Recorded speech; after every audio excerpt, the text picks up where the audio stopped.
On ne peut survivre sans l'esprit. Êtes-vous là? Allez-vous agir?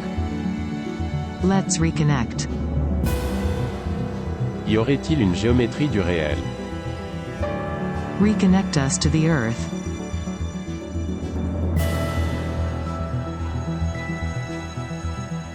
Bienvenue dans Géométrie du réel, le podcast produit par le studio des éditions L'Alchimiste. Bonjour à toutes et tous, je suis très heureux de recevoir aujourd'hui Tigran Adang, c'est bien comme ça qu'on prononce. Et Tigran, tu es auteur et éditeur, et donc je vais t'inviter à te présenter succinctement s'il te plaît. Oui, alors je suis né en 1970 à Paris, de parents plutôt très mélangés côté père et arménienne côté mère. Je me suis très vite intéressé à l'écriture avec un père et une mère écrivains d'ailleurs. J'ai publié des poèmes, romans jeunesse, etc. à partir de l'âge de 20 ans avec un parcours qui était plutôt musicologie, lettres et arts, ethnomusicologie et voyage un peu dans le monde entier, notamment autour des musiques de trance. Et puis, chemin faisant, j'ai travaillé dans l'édition et créé avec Mishka Séligère Châtelain, Mama Édition en 2000, donc qui commence sa 23e année maintenant. Et après avoir créé cette maison d'édition, on a publié une centaine de livres qui sont tous très vivants au catalogue, réédités d'année en année. Mais je suis revenu au plaisir de la plume cette année avec retour à la case qui n'en est pas une, auteur, avec la trilogie Chaman, dont le premier tome est sorti en avril cette année. Donc, il vient de sortir le 12 avril. Le deuxième tome est sorti le 24 mai, donc c'est très récent.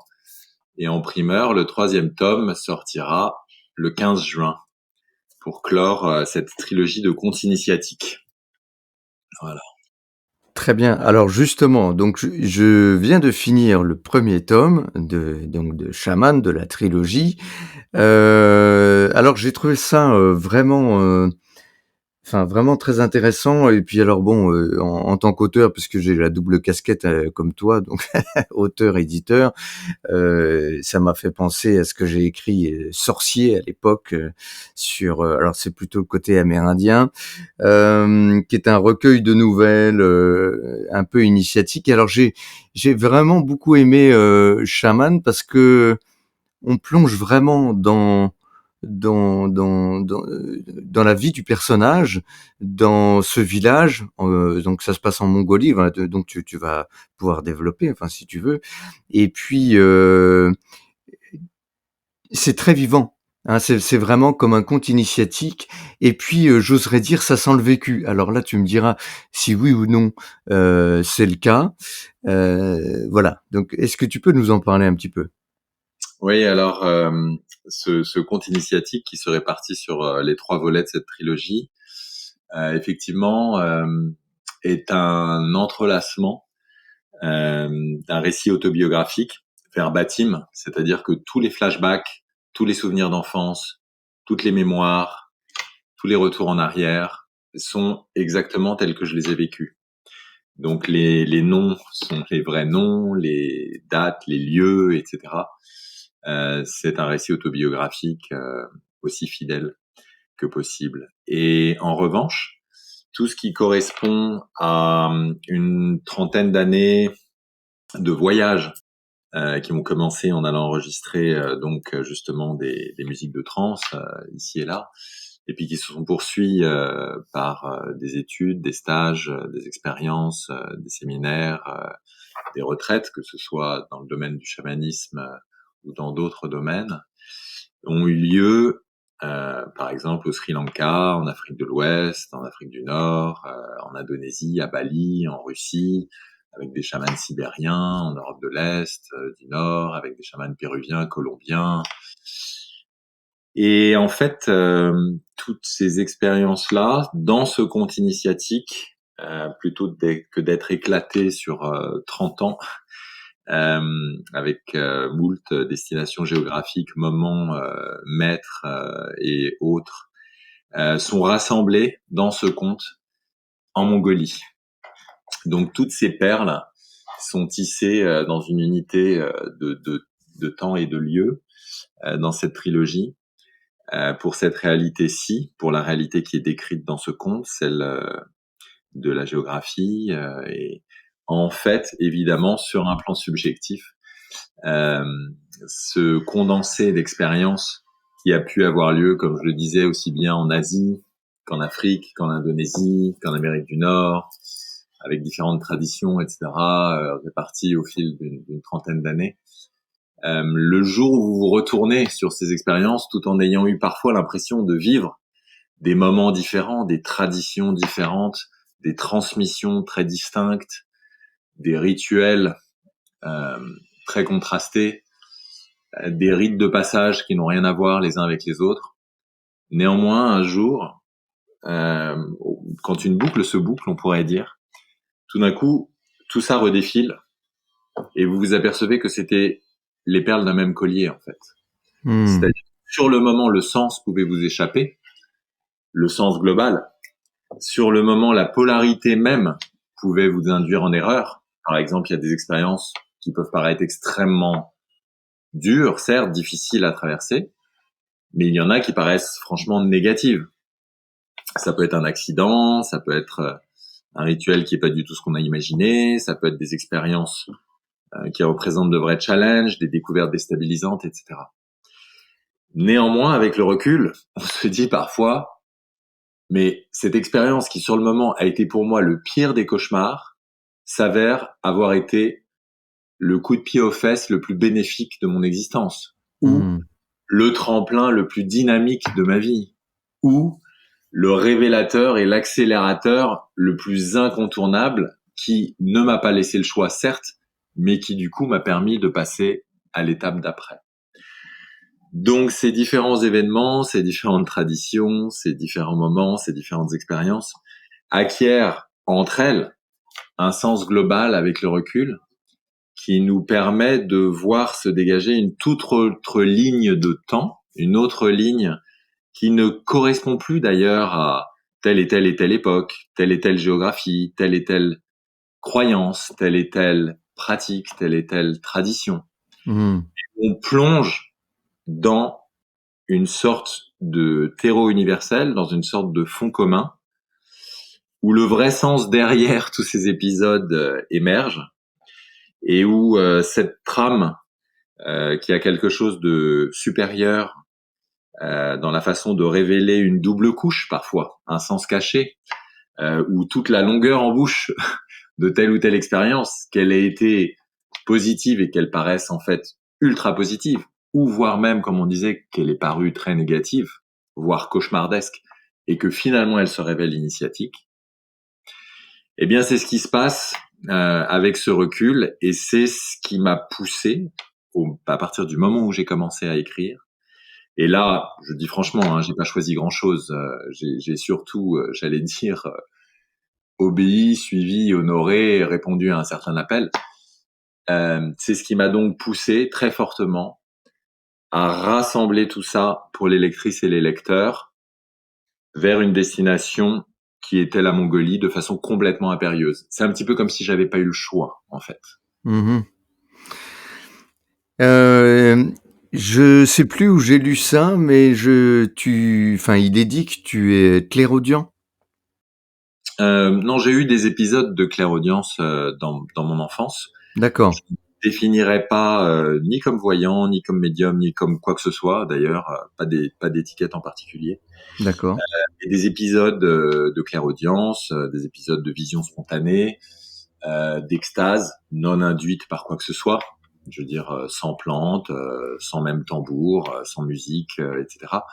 Oui, j'ai eu un certain nombre d'expériences spontanées qui ont démarré à l'enfance, qui ont démarré assez tôt.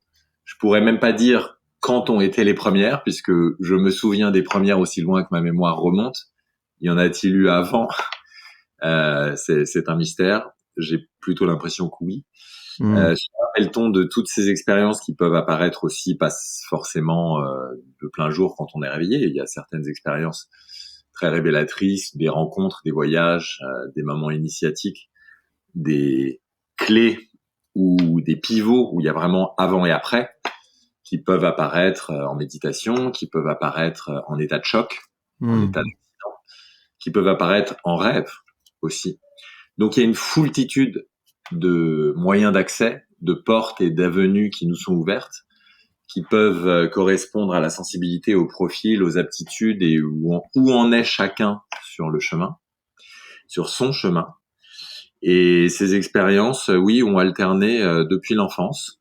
Et progressivement, après des expériences spontanées, eh bien, je crois que parfois on se met à rechercher quelque chose qu'on a vécu parce qu'on a entendu un diapason, a vu une suprématie dans la perception de quelque chose, on a senti une connexion intérieure, un alignement supérieur, qui font que après, on peut décider soi-même de déclencher aussi au-delà d'expériences spontanées, pas seulement de recevoir, mais aussi d'inviter, d'initier. Et pour cela, il y a toutes sortes de méthodes, de traditions, de la méditation au tambour, de culture chamanique qui travaille avec ou sans plantes, à tel ou tel type de transe contrôlée ou pas forcément si contrôlée que ça d'ailleurs. Et puis on affine en fonction de ce que l'on préfère, de ce qui nous correspond le plus, de ce qui nous renforce, de ce qui nous les élève, mais de ce qui nous ancre aussi à la fois.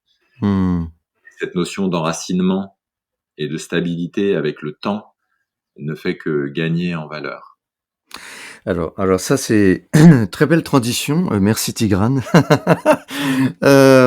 Cette idée d'ancrage, on en parlait justement avec Brigitte Pietschak, qui est donc éditée chez Mama Édition, et donc qui est venue au podcast. On parlait de cette nécessité de l'ancrage, peut-être qui est un peu mise de côté dans une certaine partie de la spiritualité moderne. On va justement peut-être trop chercher à aller peut-être presque à fuir dans un monde trop peut-être trop lumineux aussi, trop éthéré. Alors je dis pas qu'il y a trop de lumière parce que c'est un paradoxe, il y a jamais trop de lumière, mais cette idée aussi que d'ailleurs comme tu le mets dans ton roman, dans ta trilogie, enfin en tout cas c'est comme ça que je l'ai lu moi, tu n'hésites pas à parler de l'ombre, c'est-à-dire que tu n'hésites pas à parler de ce qui effectivement peut être douloureux, alourdissant ou considéré comme tel, alors que effectivement c'est un terreau initiatique. Voilà, les lotus, pas de lotus sans bout. C'est selon l'adage, je sais pas si c'est zen ou bref, enfin l'idée est là. Oui. Et donc cet ancrage est nécessaire. Alors bon, moi pour pratiquer le qigong, la méditation, etc., c'est quelque chose qui me parle aussi, et c'est quelque chose auquel je reviens sans cesse dans une pratique au quotidien. Donc qu'est-ce que tu en penses de ça, avec ta double casquette auteur-éditeur? Parce que en même temps, on voit bien à travers les livres que tu publies. Alors je sais pas si tu es tout seul, je pense pas, mais dans les livres que vous publiez, il y a cette authenticité, il y a cette reliance vers le ciel et vers la terre, en fait, enfin le yin, l'ancrage, et le yang, plus spirituel. Alors, Oui, alors dans les livres que nous publions, la cofondatrice de Mama Édition, donc Mishka Seligère-Châtelain et moi, avec toute une équipe, bien sûr, et avant tout, non seulement notre équipe, mais les auteurs, sans lesquels un éditeur ne serait rien. Dans les livres que nous publions, nous partageons sans exception, hein, avec vraiment tous nos auteurs, et ce goût d'autant plus prononcé pour la stabilité, l'ancrage, la fiabilité, l'enracinement, l'incarnation en fait, et l'intégration. D'autant plus nécessaire que l'âme s'élève, que l'esprit explore, que le corps repousse ses limites, puisque parfois, pour avancer, Il y a des chemins qui peuvent prendre des années. Il y a d'autres chemins qui sont parfois plus rapides, mais plus éprouvants, bien évidemment. Et donc, là où certaines disciplines, on pourrait dire, véhiculent en elles-mêmes une part d'ancrage et d'enracinement, d'autres pourraient paraître mettre l'accent sur des résultats plus rapides, avec peut-être un peu moins d'assises, un peu moins de discipline. Une fois que ces traditions ou ces textes ou ces pratiques sont reprises par les Occidentaux, elles ont tendance à perdre encore plus d'enracinement, à perdre encore plus d'ancrage, parce qu'on veut aller toujours plus vite, toujours plus loin. On veut des résultats toujours plus directs et des courts-circuits et des raccourcis. Et attention, évidemment danger, mise en garde nécessaire, puisque on le sait très bien, si on a, même dans notre langue, en français, et petit clin d'œil à l'animal chamanique aussi, et à la vielle cheval, la morinjour de Mongolie, mais si on a dans notre langue une expression comme qui veut aller loin ménage sa monture, c'est bien qu'il y a là un point essentiel dont on peut pas s'affranchir, avec lequel on peut pas négocier et sur lequel il faut absolument pas badiner. Sinon, danger. Or, le but, c'est pas d'avoir du service après-vente après des expériences qui vont trop loin, trop vite. Le but, c'est de se faire du bien, c'est de se renforcer, c'est de se stabiliser, c'est de s'affirmer, c'est de se déployer, c'est d'explorer, mais pas forcément en ayant un prix à payer, pas forcément en induisant un déséquilibre, pas forcément en se dissociant des siens, de sa communauté ou de son quotidien, bien au contraire. Comme le dit mon ami Laurent Hugli, un chaman, c'est quelqu'un qui paye ses factures. Donc, il y a évidemment cette notion qui est capitale. Alors oui, puisque tu m'y invites, sans m'appesantir là-dessus, tout en ayant un respect entier pour vraiment tous mes confrères, écrivains, éditeurs, directeurs de collection, journalistes, etc. Je suis très étonné de voir actuellement à quel point on peut avoir tendance à omettre l'importance de cet ancrage et de cet enracinement, aussi bien dans des livres que des workshops, que des séminaires, que dans, on pourrait dire plus généralement, un courant entier d'accélération qui parfois banalise les choses. Donc évidemment, une fois que certains accès, certaines voies sont appelées à être démocratisées, même si elles sont simplifiées, même si elles sont vulgarisées pour le plus grand nombre, il faut pas oublier qu'il y a certains fondamentaux dans le code de la route qui restent les mêmes. Donc vous pouvez simplifier le véhicule, vous pouvez simplifier la cartographie, vous pouvez simplifier le trajet de A à B, mais vous pouvez pas simplifier en fait les fondamentaux de ce code de la route. S'ils existent depuis toujours, si avant même les religions, le chamanisme par exemple, l'appel et le rappel, c'est pas pour rien. Si des traditions encore plus anciennes que toute religion en ont fait des clés de voûte dans le chemin, dans l'apprentissage et dans la transmission, c'est bien que c'est vital, essentiel. Donc, que ce soit dans les livres, les séminaires, les workshops, que ce soit dans des phénomènes de mode, on pourrait dire, puisque certaines pratiques qui étaient assez confidentielles, pour ne pas dire secrètes, cachées, se popularisent, donc ça devient des tendances. Et donc, effectivement, pour reprendre, quand tu as des pratiques jadis confidentielles, voire secrètes, qui gagnent de plus en plus en reconnaissance, qui deviennent des niches, et puis de niches des tendances, et puis de tendances des modes, voire même des phénomènes de société, ça devient d'autant plus important de rappeler bien sûr ces fondamentaux.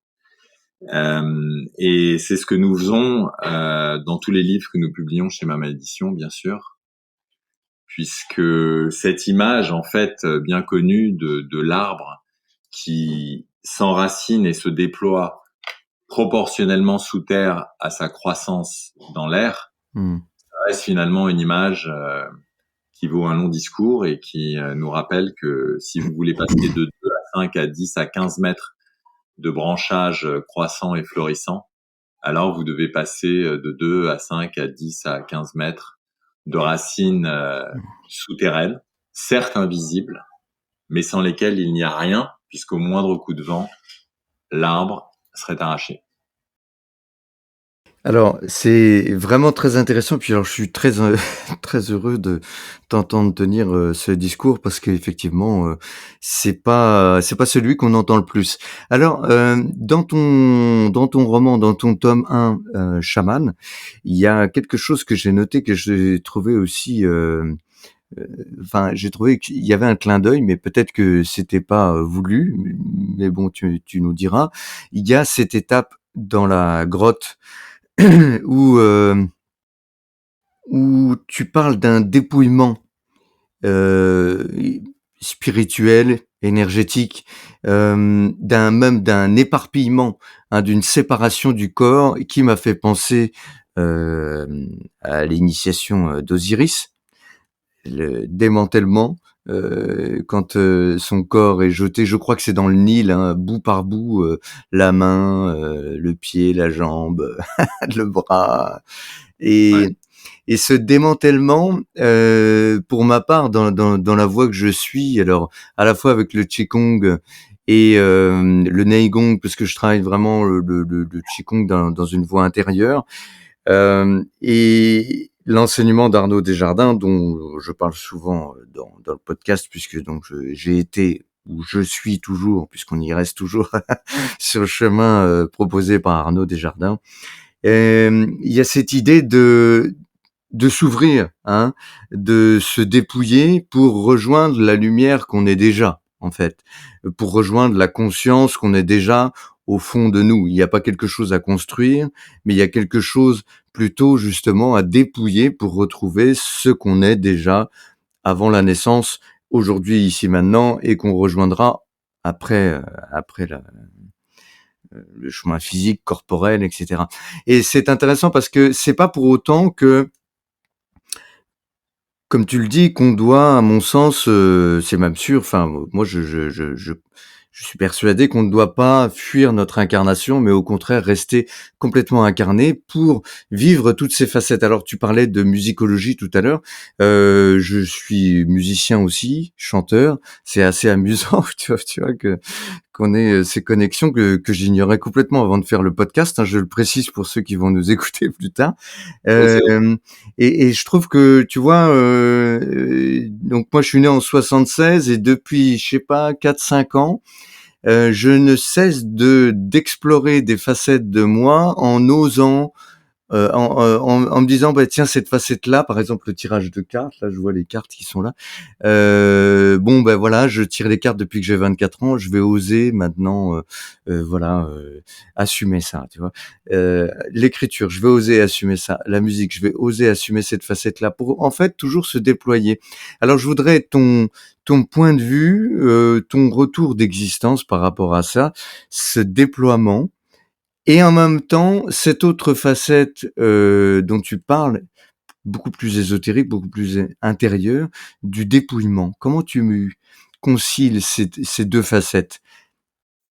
Alors, le déploiement et le dépouillement. Pour revenir à ce que j'ai écrit ou ce qu'on m'a soufflé à l'oreille pendant l'épisode dont tu parles, c'est-à-dire cette retraite d'obscurité dans la grotte du dragon. Je pense que c'est ce à quoi tu fais référence. Il y a Tout à fait. effectivement dedans une expérience de démembrement. Ce démembrement, et tu parles évidemment des mythes fondateurs égyptiens, euh, pour lesquels j'ai beaucoup de respect. Ce démembrement n'est pas le propre de la mythologie égyptienne, mais également d'autres cultures, notamment dans des cultures chamaniques, qu'elles soient asiatiques ou qu'elles soient euh, des Amériques.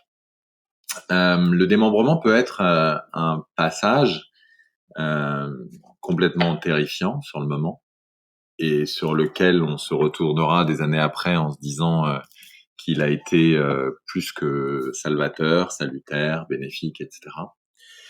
On pourrait considérer à certains moments de son évolution que c'est un rite de passage obligé pour se déployer, pour reprendre ton terme.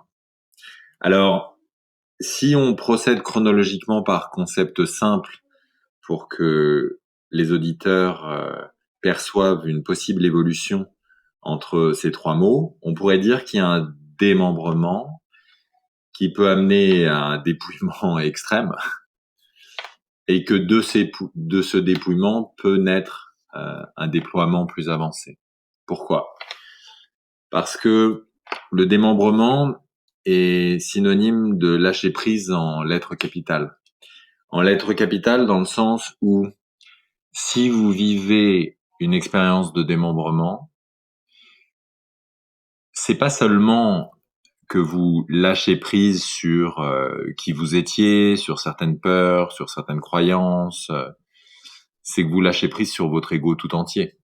Au-delà de ça, vous lâchez même prise sur l'instinct qui est peut-être le plus profondément ancré dans votre existence d'humain incarné, à savoir l'instinct de survie. Qui a envie de mourir quand un animal mythique ou un animal sauvage s'approche de vous et que vous comprenez que vous allez vous faire manger membre par membre, démembrer, digérer. Ce qui peut aussi d'ailleurs évoquer d'autres mythes. On n'est pas obligé de partir dans des destinations exotiques systématiquement. Le mythe de Jonas et la baleine. Différents mythes en fait et différents symboles qui nous ont été laissés dans différentes traditions et où cette mort est synonyme de renaissance. Alors, passé ce moment de démembrement, oui, ça veut dire un moment lâcher prise, puisque vous ne pouvez pas lutter contre, dans mon conte initiatique chaman, le dragon ou la personnalité envoyée par le dragon, l'homme dragon, qui va vous arracher les membres à un, les manger, etc. Et vous ne pouvez pas lutter contre, dans certains rites de passage, dans le chamanisme de la haute Amazonie péruvienne, par exemple, des expériences où le jaguar va vous manger, où l'anaconda va vous digérer des pieds à la tête. À partir du moment où vous acceptez ça et où vous lâchez prise, c'est une forme de lâcher prise qui va beaucoup plus loin, puisqu'on en parlait. C'est votre instinct même de survie qui, là, est non pas chatouillé au plus près, mais franchement confronté. Et donc, cette forme d'abandon, c'est aussi, par là même, abandonner la peur de mourir. Parce que si on s'abandonne à ce moment, et à ce moment de démembrement, ça veut dire qu'il y a un moment où on accepte de mourir. Si on accepte de mourir, ça veut dire qu'on n'est plus en train de lutter, de se raidir, ça veut dire qu'on a compris qu'il y a en face de nous non pas une vague où vous allez faire un saut et puis passer au-dessus, non pas une vague un peu plus grande, un peu trop haute pour vous, vous pouvez pas faire un saut, alors vous allez plonger dedans, puis comme ça vous la traversez, mais une sorte de tsunami en fait. Un tsunami pour votre perception physique, animale, votre cerveau reptilien, et aussi pour votre conscience aussi loin que vous puissiez avoir conscience de votre psyché. Donc, comme il n'y a pas possibilité ni de la surmonter, ni de plonger dedans, ni de la surfer, j'allais dire, qu'est-ce qu'il vous reste ? Il vous reste l'abandon. L'abandon avec un grand A. À partir du moment où on lâche tout et qu'on survit finalement à cette mort symbolique qui n'a pas mis vos jours en péril, eh bien, on se défait d'une certaine peur de la mort, puisque virtuellement, on est mort pour traverser cette expérience. Donc, on a fait une expérience de la mort où vous avez vraiment cru mourir. D'ailleurs, cette expérience plusieurs fois. D'ailleurs, vous pouvez avoir plusieurs petites morts de ce type-là. Et vous rendre compte dans ces moments où il n'y a plus que le présent, que l'expérience du passé ne va vous servir en quelque sorte à rien. C'est-à-dire qu'à chaque fois, cette expérience d'abandon, de lâcher prise, cette expérience de petite mort, de démembrement ou de dépouillement extrême, vous permet d'aller plus loin, mais vous le revivez grandeur nature dans toute son ampleur. Vous n'êtes pas là à vous dire oui, mais pas de problème, de toute façon je vais revenir. Ça c'est de la triche. Vous êtes là pour le vivre pleinement, vous vous y abandonnez. Et quand vous revenez, alors tout est différent. Tout est différent, parce que vous avez lâché une certaine peur de mourir, donc vous êtes beaucoup plus serein, beaucoup plus stable, beaucoup plus confiant, beaucoup plus connecté. Donc vous êtes passé au-delà du voile d'une certaine illusion, aussi bien pour le lâcher-prise de l'ego que la mort du corps, que la crainte de mourir au sens général, ou l'appréhension de ce qu'est la mort, ou que tout s'arrête, tout ça vole complètement en éclats. Vous revenez de cette sorte d'au-delà, de cette sorte de petite mort, de mort à soi-même. Donc le retour dans votre corps, votre psyché, va éveiller en vous une gratitude infinie, un sentiment délicieux, un respect pour votre corps, pour ce temple, pour cette incarnation qui est sans limite, en fait. Et ce respect, il est très, très important. Il réunifie le spirituel et le physique dans un tout harmonieux où l'un n'est pas au-dessus de l'autre, mais où les deux avancent de concert, et vous êtes cette avancée de concert. Donc il y a beaucoup à gagner à traverser ce qui, a priori, pourrait paraître non désirable, et ce qui, en fait, porte en lui-même des fruits infiniment plus bénéfiques que ce qu'on pourrait imaginer si on s'arrête à la peur. Et tu penses que à partir de cet état de renouvellement, qui est aussi énergétique, hein, d'ailleurs, je veux dire au niveau du corps énergétique, du corps émotionnel, du corps éthérique, etc., on peut d'autant plus vivre ce pourquoi on est incarné, avec toutes les possibilités, cette idée Bien de sûr, s'ouvrir. bien sûr. Tu as raison de faire cette passerelle dans le sens où il y a derrière toutes ces expériences, ces challenges, ces obstacles, ces rites de passage, il y a évidemment des énormes bénéfices à la clé, des nouvelles étapes. Qui dit nouvelles étapes dit, comme tu disais, se déployer davantage. Quand on revient d'une expérience comme ça, on revient comme un nouveau-né. On est nu comme un verre. On est comme disent parfois les Canadiens, un fraîchier, vraiment un petit corps à peine né qui a perdu tout ce en quoi il croyait. Et qu'est-ce qui reste? Il reste ce qui était au-delà des croyances éphémères. Il reste la foi, il reste le souffle, il reste l'essence. Et donc avec moins, on est finalement plus. On semble très dépouillé, mais on est en fait beaucoup plus riche et beaucoup plus ancré dans cette richesse qui ne peut pas s'acheter. Cette richesse-là qui n'a pas de prix, ensuite, eh bien, c'est une graine qui va germer. Et c'est une graine qui, en germant, petit à petit, de la fleur va naître le fruit. Et oui, il va y avoir un déploiement, je dirais même plus que parfois, une de ces expériences va avoir un effet dans la façon de se déployer dont on finit par se demander si ça va s'arrêter un jour. Par exemple, il y a des expériences que j'ai vécues il y a 25 ans et j'ai pensé que l'onde de choc d'une telle expérience allait durer peut-être 12 heures, 24 heures et puis qu'après j'allais l'intégrer. Et c'est vrai, l'onde de choc la plus visible, la plus retentissante, celle qui parfois vous montre dans un état qui est manifestement différent, donc les autres peuvent le percevoir, et bien finalement, en fait, cette onde de choc, elle devient de plus en plus subtile. Elle peut être de plus en plus intégrée, surtout si l'enracinement et la stabilité sont là.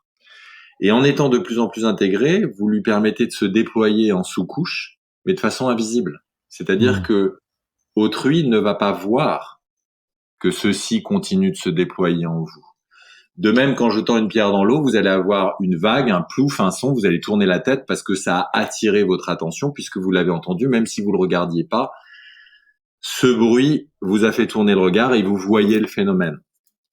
D'accord. Maintenant, quelqu'un qui est de l'autre côté de la rive, à mesure que la vaguelette que ça a créée devient de plus en plus petite et ne devient plus qu'une onde, elle peut être tellement subtile que pour celui qui n'a pas entendu la première onde de choc, il passe complètement à côté. Il voit Ouais. rien. Il perçoit à peine une ride à la surface d'un lac tranquille. Et pourtant, cette émanation continue de grandir en vous. Jusqu'où est-ce que ça va?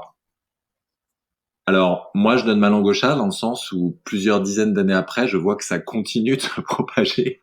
Mmh. Donc, peut-être que l'effet bénéfique, la fertilité, le déploiement, pour reprendre ton terme, de ce type d'expérience est en fait infini. On pourrait presque arrêter là, dis donc. Tellement c'est beau. Mais je suis complètement d'accord avec toi. Et c'est une question vibratoire et c'est oui, ça ne cesse pas puisque tout ce qui est vibratoire continue de danser dans tous les sens. Et effectivement, on le voit même d'ailleurs au niveau des soins énergétiques. Tu reçois un soin énergétique, on voit bien à quel point en fait l'impact peut durer, s'étendre, résonner de manière différente, réorienter parfois. Alors justement, alors ça c'était le dernier point que je voulais voir avec toi, c'est cette idée de d'orienter, d'être orienté, d'être guidé.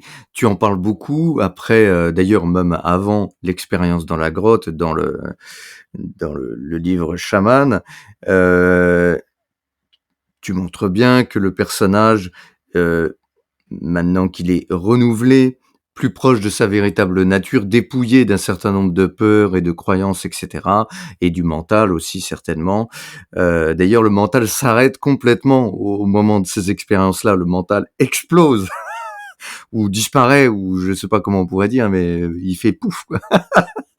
Donc, qu'est-ce que je voulais dire? Oui, donc le déploiement se fait. Donc lui, c'est un chemin de chaman. Donc, guérison, plus d'écoute, il revient sur ses rêves, etc. Bon, mais pour le tout un chacun, toi, moi, bon, chaman, pas chaman, musicien, guérisseur, je sais pas, quoi que ce soit, auteur, éditeur, n'importe quel autre métier finalement. Est-ce que on, quand on se rend creux, j'aime bien cette expression-là, se rendre creux pour être à l'écoute.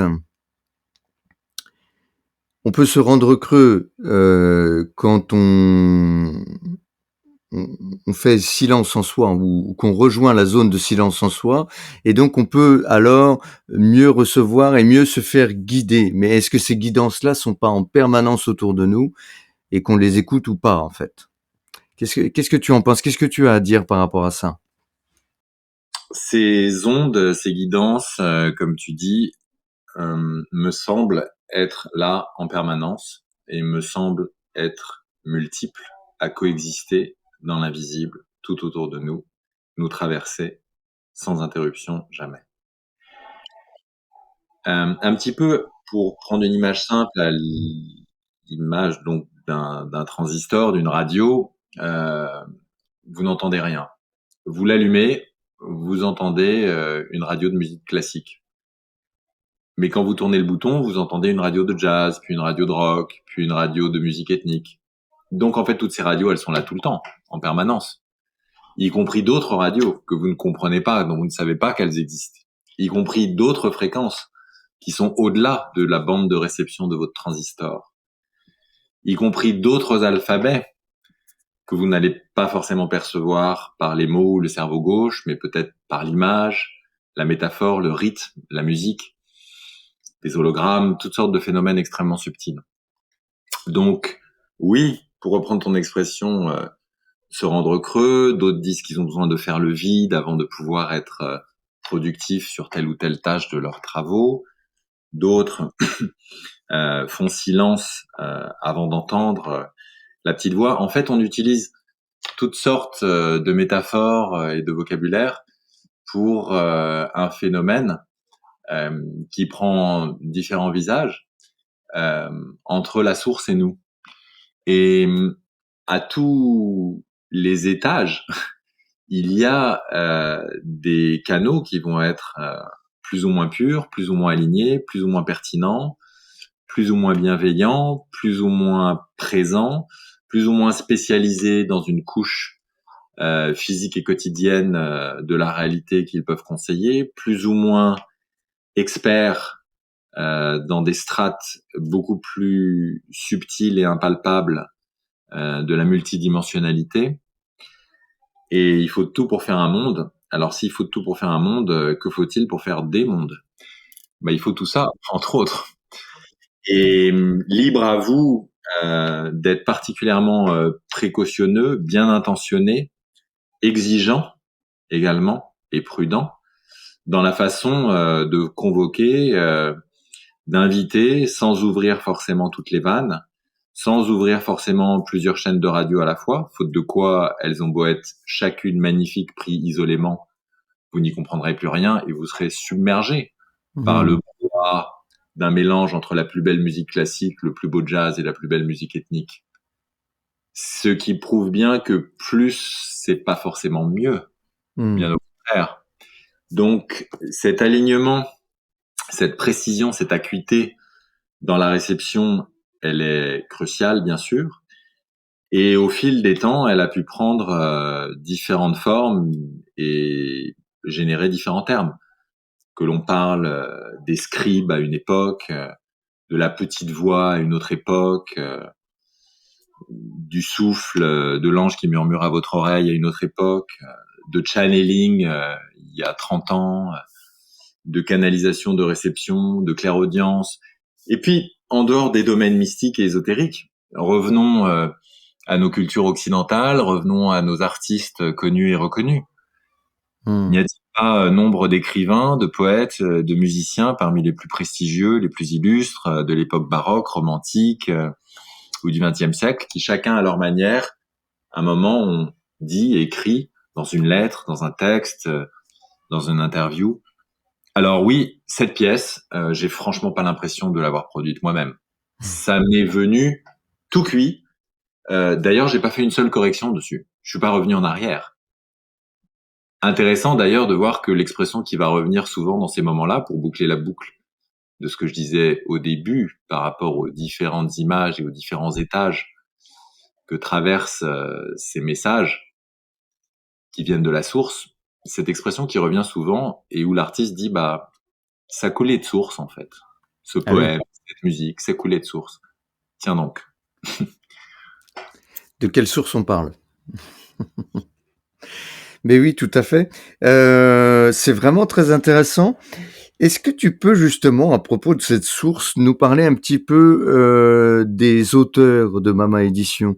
Comment tu les choisis? Est-ce qu'ils viennent à vous? J'imagine que oui, en partie. Pourquoi avoir créé Mama Édition? Et puis donc, si je comprends bien, tu l'as créé. Attends, si ça fait 23 ans, tu as 50 ans, tu as créé assez jeune finalement. Oui. Alors, il y a une partie dans nos travaux où on a l'impression de décider des choses, de planifier, d'avoir des désirs, des projets, etc. On s'aperçoit aussi que l'humilité et l'honnêteté, c'est de dire qu'il y a une autre partie où on est bien guidé, pour rebondir sur la question précédente, et où on est en tout cas accompagné et aidé en chemin, de quoi une certaine magie, parfois la nécessité, j'allais dire, de certains miracles, même à notre échelle, des petits miracles du quotidien, des petits coups de pouce, des synchronicités, des simultanéités, de toutes sortes de choses, font que ce qui en soi sur le papier est impossible, c'est-à-dire créer une maison d'édition à partir de rien, avoir un vélo, une chambre de bonne, un fax, avoir 5 libraires en tout et pour tout, ne pas avoir de quoi payer les emballages cartonnés de qualité et expédier des livres enveloppés dans du papier, on donne pas cher de vous. Et c'est comme ça que ça a commencé. Et aujourd'hui, avec une centaine de titres bien vivants, qui sont beaucoup plus que des produits, car on ne publie pas de produits, on publie vraiment des livres qui ont une âme, qui ont un esprit, des livres qui ont une vie, des livres qui vibrent, des livres qui sont bien vivants, des manuscrits qu'on accompagne de l'accouchement, pour ne pas dire la grossesse, la gestation, jusqu'à la petite école, au collège, à la grande école, qui sont réactualisés, qui sont enrichis d'année en année, que ce soit dans le domaine du chamanisme, du channeling, de la naissance naturelle, du développement perso-spirituel, que ce soit des témoignages d'hommes, de femmes, d'aventuriers de la conscience, que ce soit des livres plus pratiques dans le jardinage biodynamique urbain, ou que ce soit des ouvrages traduits de l'étranger. Aujourd'hui, il y a une sorte de fond commun qui fait que on se dit plus que jamais, le but n'est pas forcément de produire plus, mais de ne publier que les livres qui nous paraissent totalement incontournables. Donc, ça fait évidemment un tri drastique, aussi bien dans les auteurs qui viennent à nous, pour reprendre ta question, que dans ceux que l'on croise ou auxquels on aurait envie de dire ah tiens, avez-vous pensé à ceci, ou on aurait envie de vous inviter à converser, à dialoguer avec tel autre auteur d'une autre discipline, parce que vous avez des sphères qui dialoguent peu en général. Par exemple, quand on a invité un romancier à converser avec un anthropologue, à converser avec un cinéaste, dans le livre Plantes et chamanisme avec Jérémy Narby, Yann Kounen et Vincent Ravalek, ou publier un livre de dialogue comme Le chaman et le psy, où on invite un docteur, un médecin et docteur en psychiatrie, Olivier Chambon, à converser avec Laurent Hugli, praticien chamanique, entre autres. Finalement, où il y a des évidences qui se déploient sur votre chemin, et où les bonnes rencontres au bon moment, au bon endroit, font que même si on était un peu distrait ou perturbé, un peu moins aligné, un peu moins sensible ce jour-là, certains signes sont rappelés pour que vous puissiez pas passer à côté. Donc, sans faire de mysticisme non plus par rapport à ça, il y a bien sûr tout un travail éditorial de lecture de manuscrits, de sélection, de refuser 99% de ce qu'on nous envoie, hélas, mais pas forcément hélas, puisque notre but, c'est d'avoir à la fin une bibliothèque, des collections, on en a aujourd'hui une douzaine, des collections où vraiment chaque livre pour nous est complètement essentiel, incontournable, et où petit à petit, c'est quelque chose de fantastique qui se passe actuellement. C'est un phénomène assez récent d'ailleurs. Petit à petit, ces différentes collections sur différentes thématiques se passerellisent les unes entre les autres. Par exemple, il y a une époque où le chamanisme, c'était bien distinct du channeling, des canalisations, qui étaient bien distincts des témoignages personnels, subjectifs, de voyageurs, aventuriers, etc., qui étaient bien distincts de la méditation, de la psychologie transpersonnelle, de ceci ou de cela. Et en fait, aujourd'hui, on a de plus en plus des auteurs qui passent d'une collection à l'autre, parce que on est un tout, et on n'est pas que praticien chamanique, ou que médium, ou que énergithérapeute, ou que channeler, etc. On est une personne qui mange, se promène, jardine, écoute la petite voix intérieure, pratique certains soins, fait des voyages géographiques, mais parfois aussi des voyages intérieurs. Et donc, il y a une sorte d'unification de ces différentes collections qui sont de plus en plus parallèles, qui sont de plus en plus en résonance les unes avec les autres, avec des auteurs qui sortent d'une case où on voudrait bien parfois les cantonner, et qui enjambent allègrement du chamanisme au channeling, du channeling à la permaculture et à sa relation avec la spiritualité. Je fais référence par exemple à Manifeste paradisiaque, jardinage, permaculture et spiritualité de Laurent Hugli. Voilà un livre qui, tout en étant avant tout pour les jardiniers, porte en lui une richesse de pratiquants et de méditants bouddhistes, une expertise de praticiens chamaniques de plusieurs dizaines d'années, qui donne un tout autre visage à l'approche de la permaculture et qui redonne ses lettres de noblesse à quelque chose qui pourrait vous paraître très pratique et avant tout concret, point barre, le jardinage, et qui en fait se révèle beaucoup plus subtil, aussi bien pour les plantes et la terre que pour le jardinier lui-même. Est-ce qu'on n'aurait pas là aussi le reflet, alors d'abord d'une cohérence de ce que vous souhaitez, de l'intention que vous mettez dans la maison d'édition? Alors ça je le pense, enfin intuitivement ça me paraît assez logique. Plus vous mettez de cohérence et de cohésion, plus forcément vous allez attirer des choses qui vont dans cette cohérence et cette cohésion, qui vont se refléter. Mais je pensais aussi, est-ce que ce serait pas l'image, à l'image, si tu veux, tu sais, nous, en Occident, on a eu cette mouvance qui est encore très présente de séparer les choses, tu vois. Le jardinage, c'est le jardinage, le channeling, c'est le channeling, le ceci, c'est cela. On étiquette, on sépare, voilà. Alors que j'ai l'impression qu'il y a toute une mouvance dont témoignent ces auteurs, de par ce qu'ils font et de ce qu'ils sont. Ils rassemblent, unissent, font des ponts là où effectivement les choses ne sont pas séparées. Comme tu disais tout à l'heure, un chaman paye ses factures. D'ailleurs, ça a plusieurs sens cette phrase. Elle est très chouette. Mais c'est cette idée qu'effectivement on est incarné. Donc un chaman va faire de la culture, du jardinage, peut-être même de la photographie. Voilà. Et je trouve ça très intéressant de ne plus séparer les choses, mais de les relier. Et ce sera peut-être le mot de la fin d'ailleurs, Tigrane. D'ailleurs, on le voit même dans la réalité la plus concrète et quotidienne, puisque on a d'un côté des libraires, de l'autre côté des boutiques ésotériques, au milieu de ça des magasins d'alimentation biologique, qui chacun commandaient des livres qui correspondaient exactement à leur sujet et qui aujourd'hui se relient à d'autres sujets connexes. Et une boutique d'alimentation bio qui, après avoir commandé des livres sur le sujet, commande sur la naissance naturelle, sur l'allaitement naturel, puisque notre collection naissance est une collection phare dans le domaine de l'accouchement physiologique et de la féminité respectée. Et puis qui va petit à petit commander un livre sur le chamanisme. Et Dieu sait que dans les livres de naissance, il y a une sagesse parfois qui nous relie aux sages-femmes et aux sages-femmes immémoriales qui peut-être étaient aussi des chamans. Et petit à petit, la part de médiumnité, de guidance, etc., affleure et pénètre et interpénètre tous ces sujets. Donc oui, on est bien plus que ce qu'on paraît. Oui, dans cette incarnation, on peut croire être sous une ou deux, trois étiquettes. Mais en fait, la profondeur, la multidimensionnalité de notre être nous échappe ou échappe au langage tant qu'on en reste à 26 lettres assemblées comme ceci ou comme cela.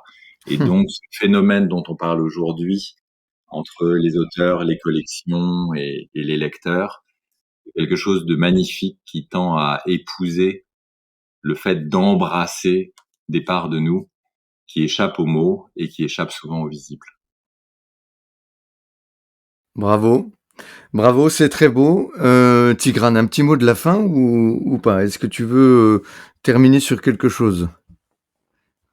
Merci à toi et merci aux auditeurs qui nous prêtent leur oreille pour ce moment de partage.